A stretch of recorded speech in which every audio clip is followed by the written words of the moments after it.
earlier, I spoke to Brian Pinnock, a cybersecurity expert at Mimecast based in Cape Town, South Africa. He began by explaining the countries that are taking the biggest hit. In terms of countries, that would be your large African economies, countries like Nigeria, Egypt, South Africa, Kenya, Uganda. And at Mimecast, our threat intelligence report shows that about 25% of global attacks are actually targeted at Africa. And, you know, these kind of attacks go across businesses, consumers, citizens. They really go across a broad range of aspects of everybody's economies. Why does the problem seem to get bigger and bigger despite there being more awareness? So I think the answer there is that cyber criminals have moved much faster than we have as businesses, as governments, and as consumers. There are elements of things that we could sort of lean on, saying there's a global cyber skills shortage, for example, but cyber criminals have actually evolved a global, distributed, kind of complex underground economy. You know, it consists of groups who specialize in certain kind of criminal activities.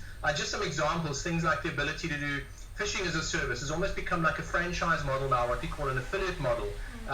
There's groups that sort of specialize in planting malware. There's groups that specialize in extortion, ransomware, all of those sorts of things. So yes, there's growing business and government awareness, but it's still too low.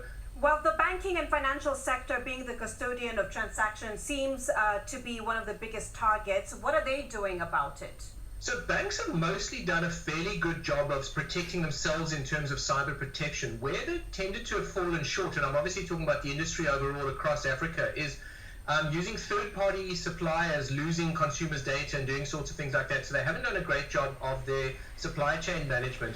We see a huge amount of brand impersonation at banks. You know, banks not using services from companies like our own, but there's many others doing things like DMARC or brand exploit protect, the kinds of things that could actually help them protect their consumers from being exploited by people who are using their brand and weaponizing their brand against them.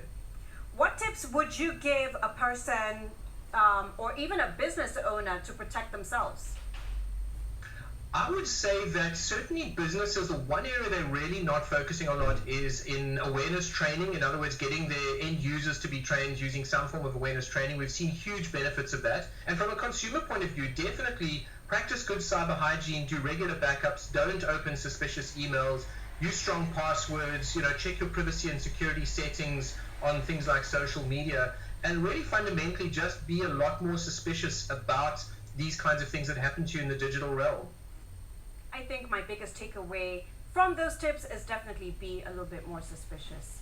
That was a good